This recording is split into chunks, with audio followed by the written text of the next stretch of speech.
Bienvenidos a esta segunda charla de la Historical Diving Society Spain, la Asociación Española de Historia del Buceo, a la que nos referiremos en adelante con su acrónimo HDS.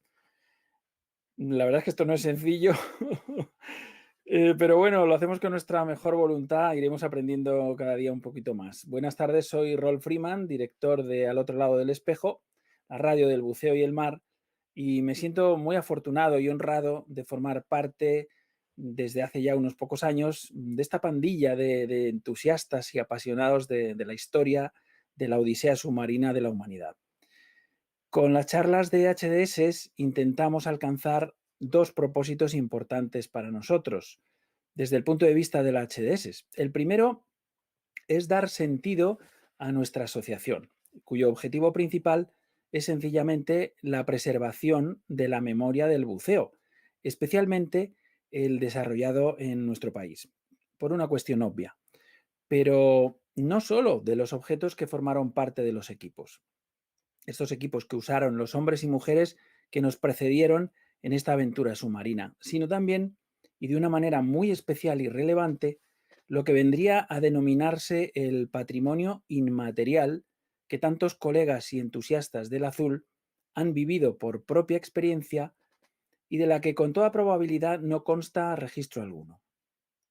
Y el segundo objetivo, o más bien deseo, es algo más cercano e inmediato. Sería el intentar mantener vivo el interés por la historia del buceo en nuestro país, estableciendo una conexión directa con los miembros de nuestra sociedad histórica e invitando a otros a unirse a nosotros, utilizando para ello las herramientas telemáticas que hoy tenemos a nuestro alcance y que por cuestión de la situación de pandemia han venido para quedarse y que, como digo, iremos aprendiendo a manejar cada vez un poquito mejor.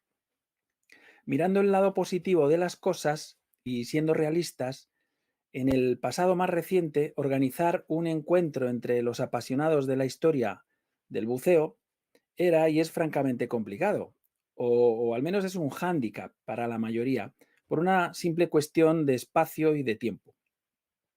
Nuestra sede está situada en un lugar privilegiado, esto es innegable, en la gerundense Llafranc, en la Costa Brava, que os voy a decir, que nos exige un considerable esfuerzo a aquellos que vivimos lejos del mar, y somos muchos y distantes entre sí. Sin embargo, pues asistir a una charla por videoconferencia no tiene excusa, no es una cuestión de distancia, da igual donde estés, o si no vas a estar en tu casa ese día. Con tener un acceso a Internet, tema resuelto. No es por tanto de distancia de lo que hablamos, sino de tiempo, de disponibilidad en un momento concreto.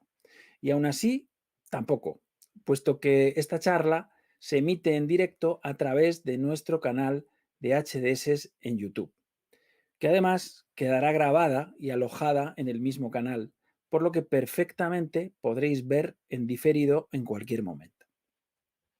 Precisamente de eso se trata, de dejar la memoria de las experiencias de nuestros compañeros y colegas registrado de alguna manera.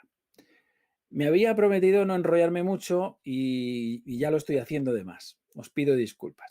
Voy ya con la presentación. Nuestro invitado de honor de esta tarde es un auténtico peso pesado en el mundo del buceo, que lleva en esto la friolera de más de 60 años en la primera línea del buceo recreativo, durante los que ha hecho prácticamente de todo. Ha pescado, ha fotografiado, ha escrito, ha compuesto e inventado para y por el mundo submarino, a través de su firma Practisub y muchas cosas más. También fue director de la Escuela Nacional de Buceo y ha escrito mucho sobre esto de bucear, como los 50 años de la FEDAS y otras muchísimas publicaciones periódicas acerca de nuestra actividad. Y lo sigue haciendo hoy por hoy, por lo que esperamos que muy pronto veamos el resultado de su trabajo y de su memoria. Preside la Asociación Española de Historia del Buceo desde hace 2 años, con un innegable esfuerzo personal, dadas las circunstancias de los tiempos que nos está tocando vivir. Su propuesta lleva el título Lady Carrington, Menapier, y ya solo con eso el tema promete. Manel Melchor Carpio, buenas tardes, benvingut, benvido, ongi etorri, benvindo, bienvenido a las charlas de HDS. Adelante cuando tú quieras, compañero. Buenas tardes.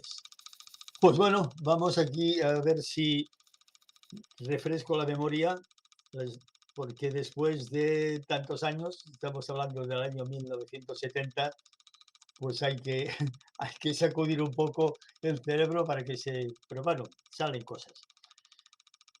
Todo empezó para mí en marzo de 1970, cuando en un programa informativo de televisión apareció la noticia, ilustrada con una filmación submarina, de que se había encontrado el pecio del portaaviones Ark Royal en aguas de Fuengirola, Málaga. El portaaviones Ark Royal había sido hundido en la Segunda Guerra Mundial.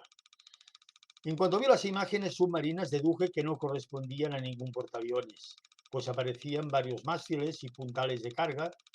Inmediatamente me vinieron ganas de ir a investigar el caso y lo propuse a la revista La Gaceta Ilustrada, que aceptó inmediatamente. El reportaje en cuestión lo habían realizado un periodista de televisión española y un buceador italiano afincado en la Costa del Sol, que hablaban muy convencidos de la veracidad de sus afirmaciones. Aparecía también un farol de fondeo que habían recuperado del pecio. Un par de meses después me desplacé a Fuengirola acompañado de mi amigo y buceador Alfonso Díaz. Estuvimos conversando con algunos pescadores de la zona y nadie supo darnos referencias del hundimiento. Conocían el pecio por haber enganchado algunas redes en él, pero nadie supo dar razón del naufragio. También charlamos con buceadores que habían bajado con el equipo de filmación y nos advirtieron de que el barco estaba lleno de redes, cosa que cuando buceamos nosotros pudimos comprobar que no era cierto. Fuimos a solicitar permiso a la Ayudantía Militar de Marina, que no solo nos autorizó, sino que nos proporcionó transporte hasta el lugar del naufragio, y el ayudante nos acompañó en el viaje. Nos mostró un farol de fondeo que el equipo de rodaje de Televisión Española había recuperado. El 3 de mayo embarcamos en un barquito de pesca que nos llevó hasta la vertical del pecio, situado frente al cabo de Calaburras, a 1,1 millas de la costa. El patrón localizó el barco con la ayuda de la sonda y echó un rezón que enganchó a la primera. Íbamos a bajar siguiendo el cabo y asegurar su anclaje en un punto fijo para liberarlo antes de subir. Durante el descenso, el agua estaba bastante clara, hasta los 20 metros, pero a partir de ahí entramos en una capa de agua turbia que llegaba hasta el fondo. Seguimos bajando y nos encontramos con una bandada de dentones enormes. Habría como una veintena de ellos, los machos con una protuberancia en la frente, como es frecuente en aguas próximas al Atlántico, un poco parecidos a los napoleones del Mar Rojo. Pudimos verificar enseguida que se trataba de un carguero, aunque con la estructura algo extraña, con una obra viva muy panzuda. El rezón había enganchado en el castillo de proa. Había bastantes peces paseando por cubierta, aunque solo vimos 3 o 4 meros. En cambio, había profusión de sargos imperiales y también de cabrachos de buen tamaño. Supongo que con agua limpia habríamos podido disfrutar de un espectáculo magnífico. Este es el farol famoso que nos encontramos recuperado del barco. Como yo tenía las ideas claras de que teníamos que encontrar la campana para saber el nombre del barco, dimos una pequeña vuelta para apreciar las dimensiones de la nave, a pesar del agua turbia, y volvimos a la proa. Entonces Alfonso me hizo señal de que se iba agotando el aire y le hice... Perdón, de que se le iba agotando el aire y tenía que poner la reserva. Yo, conocedor de su buen nivel de buceador, le hice signo de que subiera por el cabo del rezón, que yo quería dar una ojeada en busca de la campana. Fui hacia la maquinilla de anclas para tratar de localizarla, pero no estaba en su lugar, aunque sí en el suelo, encajada entre 2 rodetes de la maquinilla, lo que me produjo una enorme satisfacción. Sin embargo, estaba literalmente soldada en su encaje y no pude moverla. Como vi que estaba llegando al tiempo previsto, inicié el ascenso siguiendo el cabo del rezón, después de haber liberado su anclaje. Después de efectuar la correspondiente descompresión, subí a bordo, con la tranquilidad de tener la campana localizada. Estos fueron un par de cacharros que recuperamos para demostrar que habíamos estado ahí. El día siguiente amaneció con un panorama meteorológico verdaderamente adverso, de modo que nos armamos de paciencia y esperamos unas horas mientras el viento iba aflojando. Por fin, eran ya más de las 5 de la tarde cuando nos decidimos a realizar la inmersión. Éramos conscientes de que las condiciones no iban a permitir tampoco realizar ninguna fotografía, pero nos preocupaba más poder sacar la campana para realizar las pesquisas e investigación. Saltamos al agua a las 6:30, con intención de hacer una inmersión corta, con el único objetivo de recuperar la campana. La visibilidad bajo el agua era muy reducida. Para colmo, el rezón había caído precisamente en el puente, bastante lejos de la proa, donde había la campana. En nuestro camino hacia la proa encontramos algunos platos, pocos. En el puente encontramos un zapato. El caso es que la pequeña inmersión resultó fallida.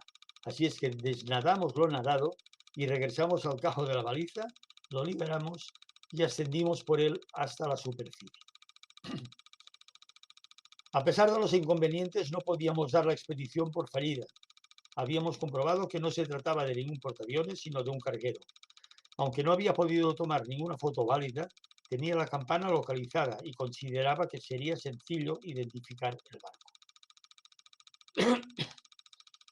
A causa de ciertos compromisos de trabajo, no pude volver a Fuengirola hasta transcurrido más de un año. En agosto de 1971 me presenté en Fuengirola, acompañado esta vez por mi prometida, María Rosa, dispuesta a acompañarme en mis visitas al barco misterioso. Aquí la tenemos. Una vez enganchado el rezón en el pecio, nos echamos al agua, con la esperanza de encontrar claridad suficiente para hacer algunas fotos. Aunque la visibilidad que encontramos era algo limitada, pude sacar algunas imágenes aceptables, varias de ellas de la campana. Estuve intentando debilitar con el cuchillo la unión de la campana con la maquinilla, pero no lo conseguí, o sea que no pudimos hacernos con ella. Al día siguiente, volvimos algo mejor preparado, con un tubo de hierro, pero no resultó bastante contundente, a pesar de mis esfuerzos, y volvimos a subir de vacío, pero dejando bien amarrado el rezón para tener una buena referencia en el siguiente intento. Tras 2 días de descanso a causa de un pequeño temporal de verano, nos dispusimos a dar el asalto definitivo. Me hice con una palanca de cantero muy robusta, que debería pesar unos 12 kilos, como arma contundente. Nos prestaron una pequeña embarcación con motor fuera borda, pero María Rosa se tuvo que quedar a bordo y yo me dispuse a bajar en solitario. Gracias al sobrepeso de la palanca, el descenso fue bastante rápido. El agua estaba algo turbia, pero yo conocía bien el camino. Hay que tener en cuenta que en aquella época no utilizábamos chalecos, o sea que íbamos con el neopreno, la botella y el cinto de lastre. Y además la palanca. La palanca se portó bien. En un par de minutos la campana quedó liberada. La amarré a un globo de 50 kilos que llevaba preparado con una anilla metálica para que su ascensión siguiese el cabo de la boya. Le introduje aire con mi regulador hasta que empezó a despegar y subió con la campana hasta la embarcación. Ya a bordo con la campana, intentamos descifrar el nombre que llevaba escrito, pero no fue posible. Las adherencias biológicas que la cubrían no lo permitían. Ya a bordo con la campana. Una vez en tierra, procedimos a limpiar a fondo la campana, tarea que duró más de 2 horas, pero al fin el nombre revelador apareció con suficiente claridad. SS Lady Carrington, 1907, Cardiff. A partir de entonces tendríamos que llevar a cabo una investigación por vía postal para averiguar la historia del buque y, a ser posible, detalles del naufragio. El caso es que iba a resultar algo difícil. Lo único que averiguamos fue que Lady Carrington había estado inscrito en el registro Lloyd's hasta 1916 y no aparecía ninguna noticia posterior. Después de numerosos intentos de obtener información sin resultado, me pasaron el dato de una oficina en Inglaterra que llevaba el registro de todos los buques del país.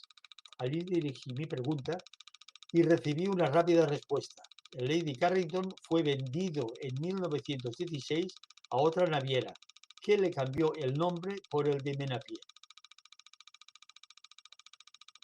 El naufragio. El Menapié zarpó de Villaricos, Almería, el 10 de noviembre de 1917, naufragando a causa de una colisión, cuyos detalles aparecen en el siguiente informe. El 11 del 11 del 17, a las 9:30 de la noche, lugar del suceso en el mar, a la altura de Calabogas. Aproximadamente a las 9:30 horas de la noche, el vapor colisionó con el vapor británico Iddesleigh, de Cardiff. Este último nos golpeó en la banda de vapor y abrió una brecha en la sala de máquinas. El bote salvavidas y los botes de salvamento de estribor fueron botados y el peonaje subió a ellos y se les dieron instrucciones de permanecer junto al buque. El Iddesleigh también permaneció allí. La sala de máquinas y las calderas se inundaron rápidamente y después de algún tiempo el barco se fue inclinando gradualmente.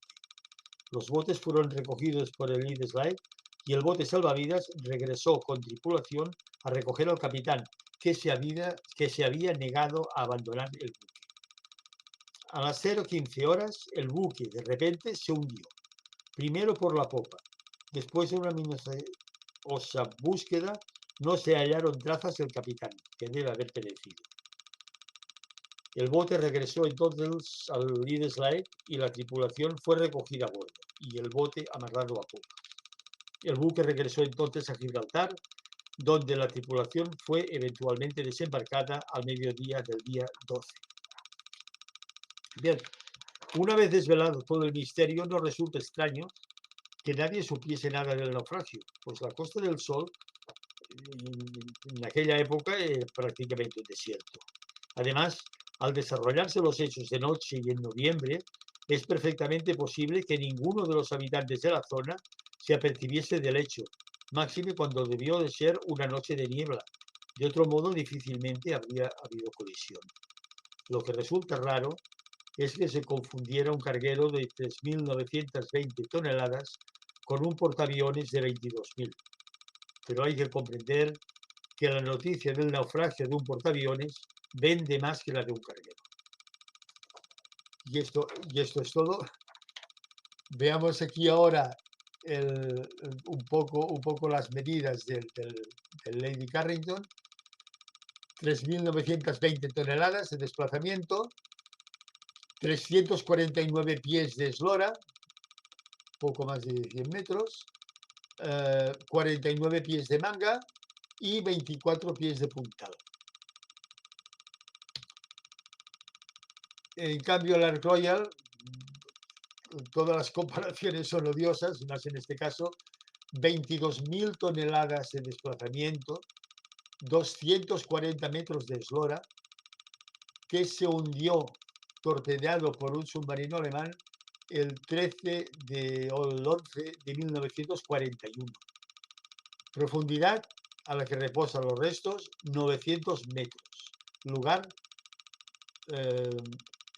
delante de la costa de Sepona, a unas 25-30 millas de distancia de la costa. Aquí está, he conseguido unas fotografías del hundimiento del Ark Royal, con la gente, pues iba bajando aquí para poder embarcar en una de las naves que escoltaba al portaaviones.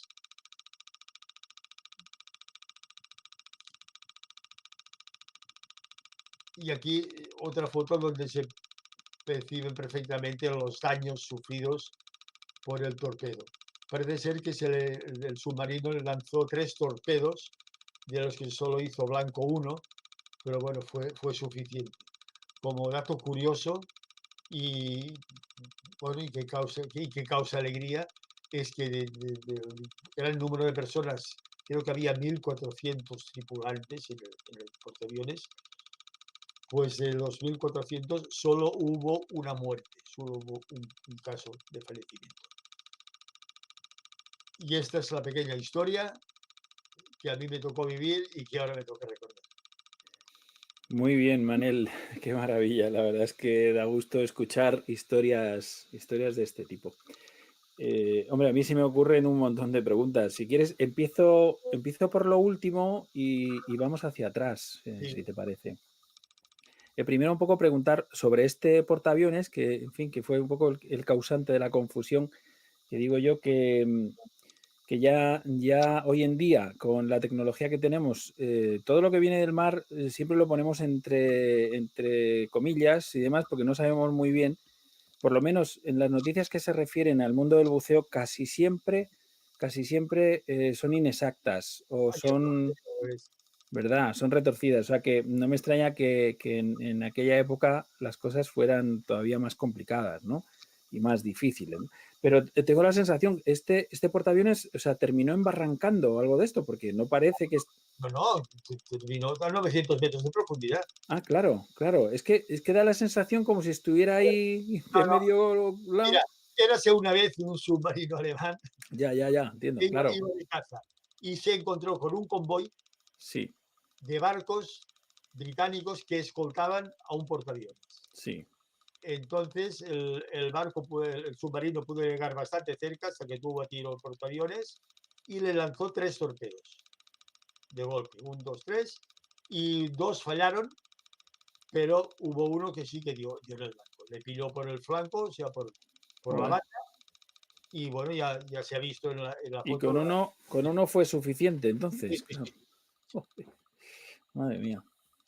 Y entonces, pues bueno, la suerte, claro, que el portaaviones iba escoltado, como suelen ir siempre los portaaviones, pero claro, hubo barcos para recoger, para hacer el salvamento del... Claro, claro. O sea, el lobo, el cazador, el lobo de, como solían llamar a los submarinos alemanes, ¿no?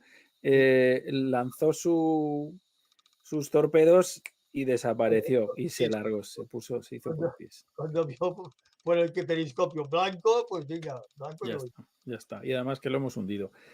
En cuanto al Lady Carrington, que fue un siniestro, un naufragio, como había tantos, sobre todo en aquellas épocas Sí, que claro, los sistemas de ayuda a la navegación no eran exactamente como los que tenemos hoy en día. Ahora tenemos muchos, no sé, los radares, el GPS, en fin, un montón de digamos, de herramientas, ¿no? Para posicionarte exactamente, unas cartas de navegación ya muy así, y aún así, pues también ocurren cosas pues que no se controlan, pero en fin, sobre todo lo digo porque he escuchado muchas historias sobre naufragios de muchos barcos, que luego son los que visitamos, los buceadores y demás, y resulta claro, cuanto más atrás en el tiempo, pues más pecios, ¿no? sí, sí, Era mucho más fácil, eran el cometer errores y en fin, errar, equivocar la sí. posición en la que estás y comerte algún bajío, alguna cosa de estas que te Pero provocaban. lo que es curioso en este caso es que los dos barcos eran paisanos. Ya, No solamente ingleses los dos, sino de la misma ciudad, de Cardiff, de claro. Cardiff. Sí, sí, sí. Estaban matriculados en Cardiff los dos. Sí. Bueno, supongo que sería digamos, unas travesías que harían habitualmente, si estaban cerca de Gibraltar y demás. Si venían de Villaricos, allí hay unas minas de hierro, si no me Ah, equivoco. claro, claro, claro. Venían de cargar mineral, Sí, probablemente. O sea claro, que irían a plena carga. claro. Yo Sí, bajé sí. a las bodegas, claro, abajo el agua.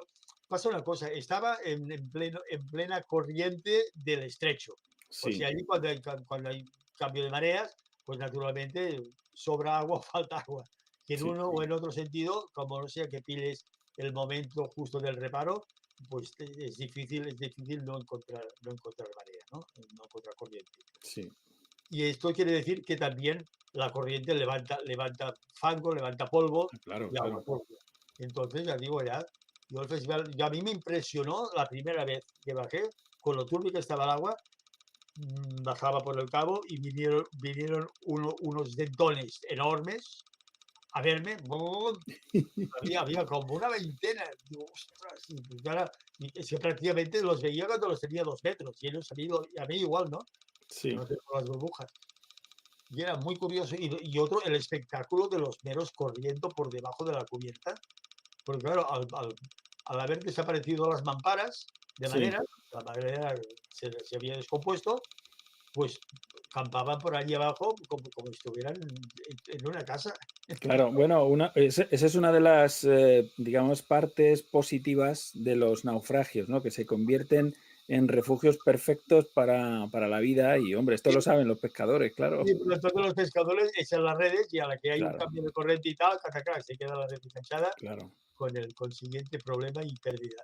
Pero bueno, Me imagino que en aquellas inmersiones que hiciste, Manel, teníais muy en cuenta el tema este de las corrientes, ¿no? La hora del cambio y pues no, Ah, ¿no?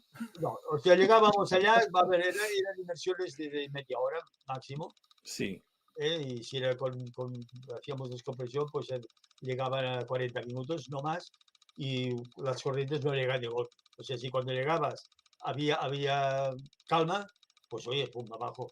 ya. Pero mira si había una anécdota que no he puesto en el libro, ahí en mi escrito. Mira si había corriente, que en una de las inmersiones, el rezón que amarramos abajo en el barco, arriba tenía lo que en catalán llamamos un gallo, que es una boya hecha de corcho grande para balizar las redes, cuando los pescadores dejan las redes. Pues Sí. bueno, hubo tanta corriente aquella noche que al día siguiente el gallo no estaba. Y cuando llegué abajo, el cabo estaba horizontal y el gallo estaba en el fondo. Claro. Hombre, yo he O sea, buceado también ahí en Tarifa lo hundió, ¿eh? y justo nos avisaron, hombre, el dueño del centro de buceo que venía con nosotros, pues sabía perfectamente, tenéis tantos minutos. A partir, cuando empiece la vaciante, tenéis que estar agarrados al cabo de fondeo porque si no, tenemos Sí, que ir a buscaros al Atlántico, en medio del Atlántico. Y así fue. O sea, estábamos amarrados al cabo de fondeo del barco y terminamos haciendo una bandera, vamos, estupendísima, ¿sabes? O sea, y subiendo, pero ya notando una corriente importante y en muy poco tiempo, ¿eh?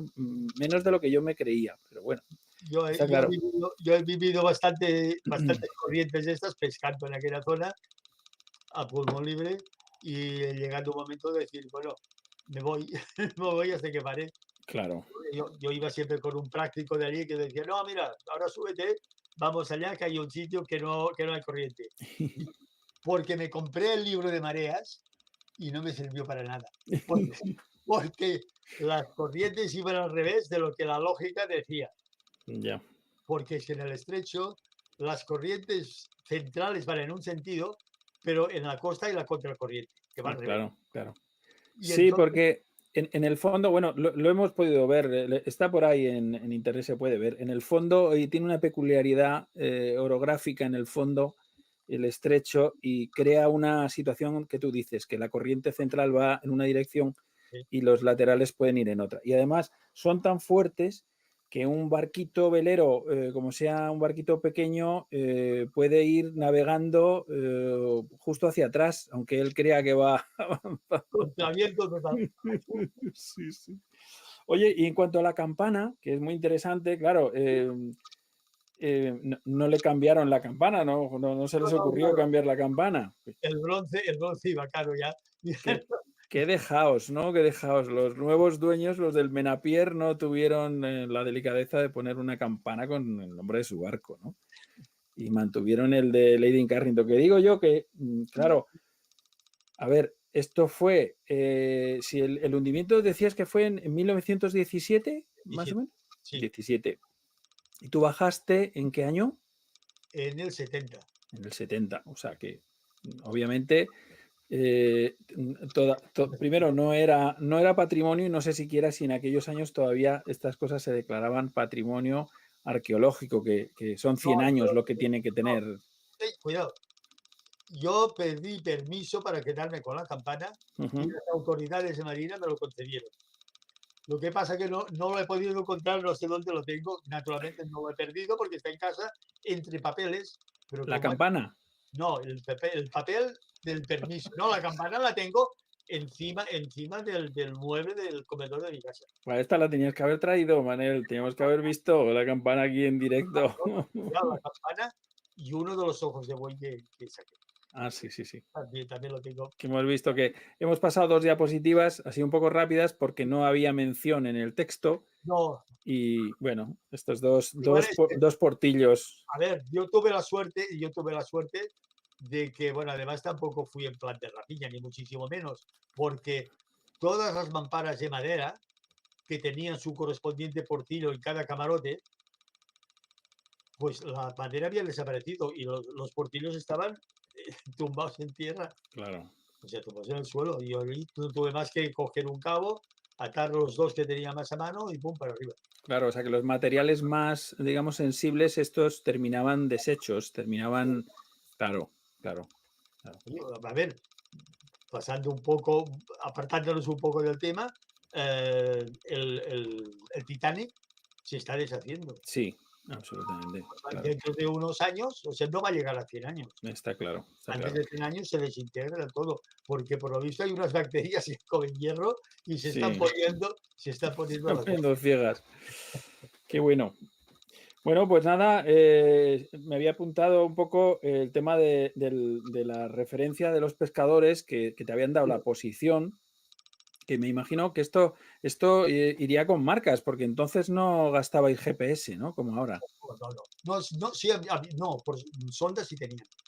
Sí, sondas sí, pero digo marcas, referencias con la costa y demás, que es. A ver, que los pescadores de años llevan el GPS metido en la cabeza. Hmm, Porque, mira, sin ir más lejos, bueno, yendo algo lejos, Paco el de la bomba encontró la bomba, pero es que además le había caído una vez en un lance, le había caído el mechero al agua y al sí, día siguiente lo sacó. joder, Pasó la red de arrastre por el mismo sitio y en la red estaba el mechero que le había caído, joder. porque ya no sé si funcionaba.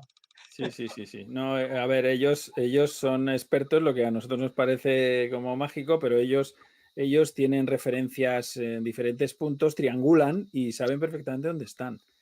Es algo que nos parece complicado, ¿no? El tema espacial, ¿no? Y a los buceadores, pues obviamente que encima tenemos como ahí de forma tridimensional, encima, arriba, abajo, a cada lado, es también un poco complicado, ¿no? Y la visibilidad sí es reducida, ¿no? Pero Sí. bueno. Oye, Manel, pues qué maravilla, ¿no? Que hayas dedicado un ratito entre libro y libro, que sé que andas escribiendo, pues para hacer esta presentación y, hombre, mantener, como decimos, un poco pues activo un poco la sociedad, ¿no? La sociedad histórica del buceo, que podamos ir compartiendo estos ratitos y estas experiencias, que quede una constancia y que las generaciones que vengan detrás pues puedan escucharlo y puedan verlo. Yo invito además a todos los que tengan batallitas por explicar, pues que se sumen y que se preparen a hacer también una pequeña charla, ¿no? Pues Y, sí, y claro. y si no es pequeña, mejor. Pero estoy preparando una para más adelante, pero necesito un tiempo porque estoy investigando, pero es un barco que seguramente conocerás, Ujú. que está en Rosas, que es Sí. El Melchuca. Ah, bueno, en Rosas conozco el marmoler, ¿no? El No, marmolero. no, pero no está a 40 y tantos metros. No, Ya. este tuvo una vía de agua, pegó con una roca y entonces, como vio que no se salvaba, puso prueba a tierra pues para vararlo. Y lo Ujú. varó, pero de allí no salió, no pudo salir. Entonces se acabó. Entonces yo estuve 5 años después de que esto ocurriera, ahora ya no queda nada fuera del agua. Está todo, lo dinamitaron y está todo lleno de planchas de ahí por el fondo. Pero yo fui a los 5 años y estuve andando por la proa del barco que está fuera del agua y tal, y ahí tengo más fotos que en este, porque desgraciadamente el Lady Carrington tenía que haber vuelto al año siguiente para poder hacer unas cuantas fotos, porque no había valido la pena, pero bueno. ¿A qué profundidad has dicho que estaba? El Lady Carrington Sí, estaba a unos 42 metros del fondo. Tenía 10 metros de altura, pues estaba 32, 35. O sea que está todavía dentro de, hoy por hoy, dentro del rango del buceo recreativo perfectamente. Qué maravilla. Bueno, Manel, pues vamos a aprovechar, si te parece, antes de que nos despidamos, para invitar a la gente que vea esta charla y demás a las jornadas vintage la jornada Claro, vintage que pretendemos llevar a cabo el día 10 de octubre. Entonces, voy a pasar a compartir aquí algunas fotos, esta presentación. Ponemos aquí Tossa de Mar, 10 de octubre de este año. Estaremos aquí. Este es el cartel que todavía no está en redes sociales, pero que lo subiremos muy pronto. Y aquí pues tenemos a la organización de este evento, tanto la HDS por un lado, como el Centro de Buceo Kraken Dive de Tossa, que es el que ha tenido la iniciativa de invitarnos y ser el anfitrión de este evento, ¿no? Esta jornada. Y luego tenemos, pues mira, empezando por la derecha, la colaboración de Antique Dive Helmets, que vendrá precisamente con los cascos Miller Dan, que están ahí representados con este dibujo, el Ayuntamiento de Tossa. Tenemos a Cressy, que es un patrocinador excepcional de HDS. Tenemos a Dan Europe, que nos va a proporcionar a través del centro de buceo una cobertura de responsabilidad civil para practicar este tipo de experiencias shallow water, o sea, a baja profundidad, con los cascos Miller Dam. Vendrán también del Barcelona Underwater Camera Museum, el BUCAM, con algunas cámaras antiguas, seguro que alguna joyita, algo interesante que nos traerá nuestro socio Andrés Clarós de su colección. Habrá vitráqueas que también están representados ahí dibujados, que nos traerá Enrique Dauner para experimentar con los vitráqueas. Y bueno, pues la radio que siempre está o intenta estar en estas movidas, ¿no? Bueno, estos son los cascos Miller-Dunn. Sí, que esto también lo llamaban Dive Hood o algo así, ¿verdad? Dive Hood. Sí, sí. Estos cascos que eran muy populares en... Sí, bueno, esto se vendía entre los bañistas, ¿eh? O sea, Sí, sí. salían y se iban a bañar con esto. Sí, Porque bueno, de hecho hoy en día esto sigue funcionando, pero pues ya con cascos de otro material, entiendo yo. poliéster se hace muchas cosas. Sí, sí, sí, Pero sí. bueno, además, este sistema el suministro de aire Mm, le daba con unas bombas que iban con el pie, muy sencillas, sí. y que bueno, que se siguen utilizando, ¿eh? Ujú. Bueno, estas son imágenes de hace unos años, una experiencia similar que hizo la HDS con algunos de sus miembros, que reunieron ahí, pues fíjate los vitráqueas que se ven en las fotos. Y aquí estos personajes que están, pues mira, calzando estos niveladores, estos previos a los jackets, predecesores de los jackets, los niveladores Fenci y Nemrod, se ve claramente. Bueno, ahí se pueden ver algunos reguladores, ahí vemos, además de diferentes marcas, ¿verdad, Manel? Veo Mistral, veo Nemrod, veo Spirotechnic, me parece que estar viendo, veo Dacor, en Sí, fin, una buena colección. una buena colección, sí, señor, y seguro que además funcionan perfectamente. Bueno, además quiero resaltar un detalle, y es que Tossa fue la sede del primer centro de buceo que se instaló en España, Claro, que claro. era el centro de Antonio Rivera. Correcto. Justamente Kraken Dive son los herederos de este centro de ¿Aquí? buceo. Los anteriores dueños eran los herederos del centro de Antonio Rivera, que fue cambiando de dueños y cambiando de nombres, pero originalmente, pues esto es un poco lo que le ha impulsado también a Raúl Álvarez de Kraken Dive a formar parte, o sea, se sentía obligado y además a albergar pues un evento de la HDS. Pues muy bien. Aquí vemos a estos aguerridos buceadores. Estaba pensando esta palabra precisamente. Claro, aguerridos buceadores que están ahí pues preparándose para pegarse un paseo submarino con estos equipos. Sí, señor. Aquí otra imagen del ambiente. Ahí se ve un tribotella en la parte central, ¿verdad?